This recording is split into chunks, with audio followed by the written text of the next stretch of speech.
सब बोलेंगे इतना कर लो, चले जाओ पेपर में इतना ही आएगा।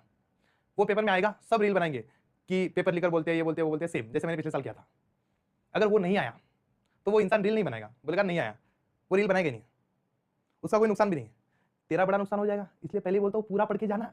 मैं पेपर के पहले 2 दिन मैराथन लूंगा, उसमें पढ़ के जाना, वरना फटके खाएगा। मैं सच बोलो, 10वीं का पेपर तेरा एक बार ही है। मैं क्या, मैं इस साल पेपर लीक नहीं हुआ, अगले साल करूंगा, अगले साल नहीं हुआ उसके अगले साल करूंगा। सभी टीचर का सेम फंडा है कि आया तो मैंने पढ़ाया, नहीं आया तो बोर्ड वालों ने पेपर ही मुश्किल बनाया है, हम कर ही क्या सकते हैं सिलेबस के बाहर। I am not roasting my self, क्योंकि मैंने जो बताया वो हर बार आया है।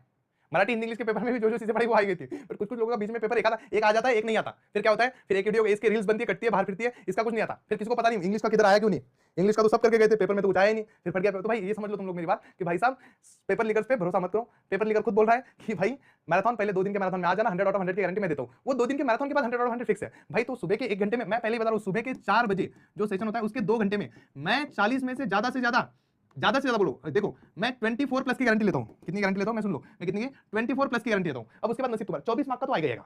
24 से नीचे तो कोई कितना भी हार्ड पेपर बना दे, इससे कम नहीं जाएगा। बट अगर नसीब अच्छा रहा, तुम्हारा पेपर इजी आ गया तो 40 मार्क का आएगा, नहीं तो 36 का आएगा, नहीं तो 32 का आएगा। तो तू अगर ऐसा सोचने वाला बंदा है कि मुझे 24 चाहिए, मुझे पास होना है, तो भाई सुबह के सेशन में ठीक है, तेरे लिए सुबह का सेशन है, बट भाई रिस्क नहीं लेना। इसलिए पहले बोल रहा हूं। तो सुन लो कि राइबोफ्लेविन ये पूछ लेते हैं विटामिन बी